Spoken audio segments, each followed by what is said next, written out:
इस दरवाजे के ऊपर जो छोटा छोटा सा आपको गुम्बद देखने को मिल रहा है, ये फ्रंट में 11 है और बैक में 11। ये हमें दर्शाता है कि ताजमहल को बनने में 22 साल लगे थे। और जब आप इस दरवाजे से ताजमहल को देखेंगे तो आपको ऐसा लगेगा कि ये छोटा और दूर होता चला जा रहा है।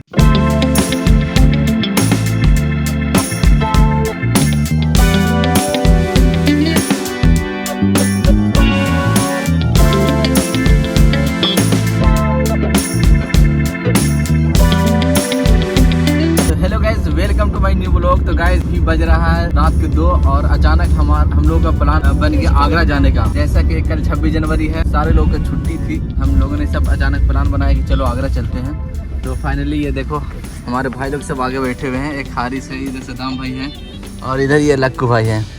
कुछ तो भाई ऐसे भी हैं जो आगरा गए भी नहीं हैं, तो फर्स्ट टाइम आगरा का एक्सपीरियंस होने वाला है। कल 26 जनवरी है तो वो भी देखने को मिलेगा वहाँ पे क्राउड वगैरह कैसा है नहीं है। बाकी रास्ते में हम आपको सारा व्यू दिखाने वाले हैं। और आज जो हम लोग चलने वाले हैं वो अपने व्हीकल से जा रहे हैं, अपनी 4 व्हीलर से। चलिए, अगर चैनल पे पहली बार आए तो चैनल को सब्सक्राइब करके बेल आइकन को प्रेस कर ले, क्योंकि ऐसी कंटेंट में आपके लाते रहता हूँ। तो चलिए यहाँ से वीडियो को स्टार्ट करते हैं और आपको सिनेमेटिक शॉट कुछ आपको दिखाते रहते हैं।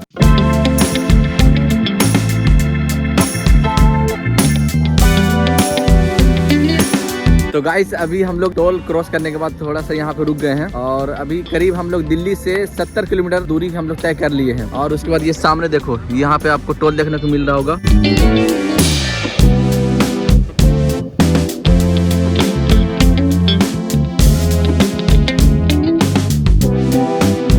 तो फाइनली गाइज अब हम लोग आगरा के अंदर एंट्री कर चुके हैं और ये यहाँ का मेट्रो स्टेशन है, कैप्टन शुभम गुप्ता। तो फाइनली गाइज हम लोग आगरा पहुंच गए हैं। हम लोगों ने अपनी गाड़ी को पार्किंग में पार्क कर दिया है और कुछ ही मिनटों में बस दुनिया की सबसे प्यारी मोहब्बत की निशानी में से एक निशानी को आपके सामने मैं दिखाने वाला हूँ, जिसको ताजमहल कहा जाता है। और गाइज एक सजेशन मैं आपके लिए करूंगा कि अगर आप यहाँ पे आते हो तो ईस्ट गेट से आप यहाँ पे एंट्री करो, क्योंकि ईस्ट गेट से जब आप आते हो तो आपको यहाँ पे बहुत सारे ऑप्शन मिल जाते हैं, जैसे होटल्स वगैरह बहुत ज्यादा मिल जाएंगे। उसके बाद यहाँ पे पार्किंग वगैरह भी आपको बहुत सारे देखने को मिल जाएंगे। तो आप इस गेट से अगर एंट्री करते हो तो आपके लिए बेनिफिट है। पार्किंग में गाड़ी पार्क करने के बाद थोड़ी से वॉक करके आपको जाना पड़ेगा। आप चाहो तो ई रिक्शा वगैरह भी चलती है, यहाँ से 20 रुपए लेंगे और उससे भी आप जा सकते हो। तो दम भाई, यह ठंड का एहसास कैसा हो रहा है आपको?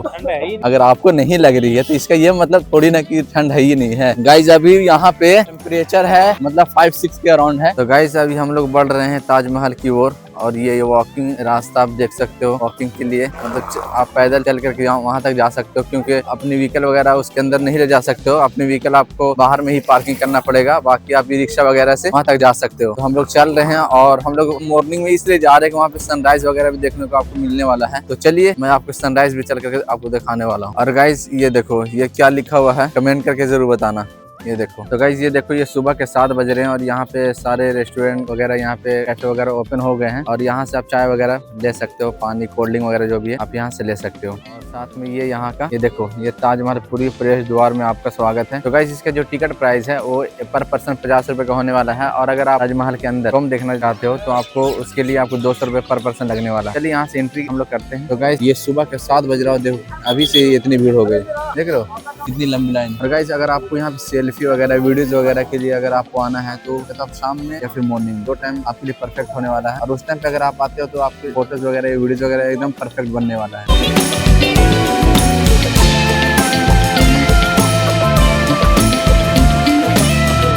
तो गाइज यहाँ पे आपको पीने का पानी वगैरह भी देखने को मिल जाएगा। ये देखो ड्रिंक वाटर। ये जो पूरा एरिया आप देख रहे हो इसको बोला जाता है 4 कोर्ट एरिया।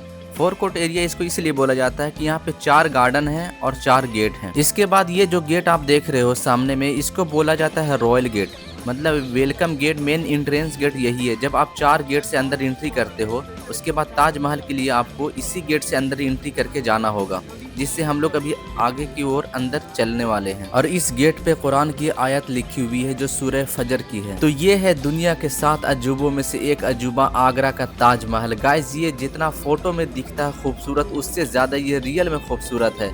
और मुझे तो नहीं पता कि आप कितने बार यहाँ पे आए हो, बट गाइस जब पहली बार कोई इंसान यहाँ पे आता है तो उसका एक्साइटमेंट जो है वो बहुत ही अलग होता है। और गाइस यहाँ पे आपको गार्डन देखने को मिल जाएगा जो कि सिमिलर है दोनों साइड में, राइट में एंड लेफ्ट में।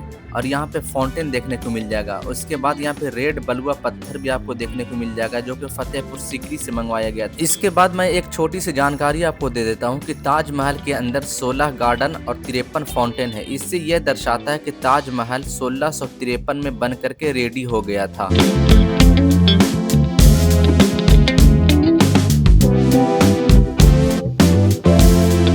ये गेट फ्रंट और बैक से सेम दिखता है और यहाँ का फाउंटेन बहुत बड़ा सा है, ये सामने देख सकते हो। उसके बाद ये सामने में ताजमहल है। तो अब मैं ताजमहल का थोड़ी सी आपको एक स्टोरी बता देता हूँ कि ताजमहल मोहब्बत का प्रतीक भी माना जाता है और इसको शाहजहां ने सन 1631 में बनाना स्टार्ट किया और फिर 1653 में बनकर कंप्लीट हो गया ये। अब चलिए जानते हैं कि ताजमहल को क्यों बनाया। शाहजहां की जो तीसरी बीवी थी मुमताज, उनकी याद में ये ताजमहल का निर्माण करवाया गया, जिनका रियल नेम अंजुमन बेगम बानो था, जिनकी डेथ हुई थी बहरानपुर में, यहाँ से 250 किलोमीटर दूर है। वहाँ पर उनकी डेथ हुई थी जब वो 14वें बच्चे की जन्म दे रही थी। उसके उपरांत तब उनकी याद में इस ताजमहल का निर्माण करवाया गया। तो वो उनकी याद में खो गए। फिर सपने में उनके ख्याल आया कि उनके लिए एक मकबरे का निर्माण कराऊं। तभी से ये ताजमहल बनना स्टार्ट हुआ। सबसे पहले ये ताजमहल बहरानपुर ताप्ती नदी के किनारे बस रहा था, बट वो नदी सूख जाती थी तो इसलिए वहाँ पर नहीं बन के बल्कि यहाँ पर इसको निर्माण करवाया गया। और इसके जो आर्किटेक्ट हैं वो मोहम्मद ईसा खान थे और दूसरा जो थे वो उस्ताद अहमद लौरी थे। उन्होंने ही निर्णय किया कि ताजमहल को यमुना नदी के किनारे बसाया जाए, तभी से ये ताजमहल यहाँ पे बसा हुआ है। ये पूरे ताजमहल को संगमरमर पत्थर से बनाया गया है, बट ये जो पत्थर आप जो देख रहे हो मार्बल, इसको मकराना पत्थर बोला जाता है और ये मकराना राजस्थान में पड़ता है, जो कि यहाँ से 400 किलोमीटर की दूरी पे है। वहाँ से इस पत्थर को लाया गया था और इस पत्थर की खासियत है कि ये दिन में 3 बार चमकता है। अगर आप इसको सनराइज में देखेंगे तो ये पिंक आपको देखने को मिलेगा। अगर आप ये इसको दोपहर दिन में देखते हैं तो ये आपको वाइट देखने को मिलेगा। अगर ये शाम को आप देखते हैं तो गोल्डन कलर में देखने को मिलेगा। और इसके अंदर आपको 4 मीनार देखने को मिलता है। ये 1, 2, 3 एक बैक में है जो आपको अभी नहीं दिख रहा। और बताते हैं कि इस मीनार की जो ऊंचाई है वो 44 मीटर है और ताजमहल की जो हाइट है वो 73 मीटर है। आप जानकर हैरान हो जाएंगे कि 4 मीनार और कुतुब मीनार से भी ज़्यादा ऊंचा ये ताजमहल है। और इसके गुंबद पे आप जो पीतल का डोम देख रहे हो, इसकी हाइट जो है वो 32.5 फीट है। और अभी फ़िलहाल यहाँ का सारा फाउंटेन बंद है, ये देख सकते हो आप, सारा सूखा हुआ है, पानी भी नहीं है इसके अंदर। और गाइज ये जो आप पॉइंट देख रहे हो, ये यहाँ का सेल्फी पॉइंट है। ये वर्ल्ड में रिकॉर्ड किया गया है कि ये सबसे बिजी सेल्फी पॉइंट यहाँ का माना गया है। इसके बाद देख सकते हो ये भी फाउंटेन यहाँ का बंद है। तो फिलहाल अभी सारा फाउंटेन यहाँ का बंद कर दिया गया। हो सकता है कोई रीज़न हो, इसी वजह से बंद कर दिया गया। अभी यहाँ पे सारा पानी वगैरह कहीं पे नहीं आपको देखने को मिलेगा। सारा फाउंटेन अभी ये बंद है, ये देखो।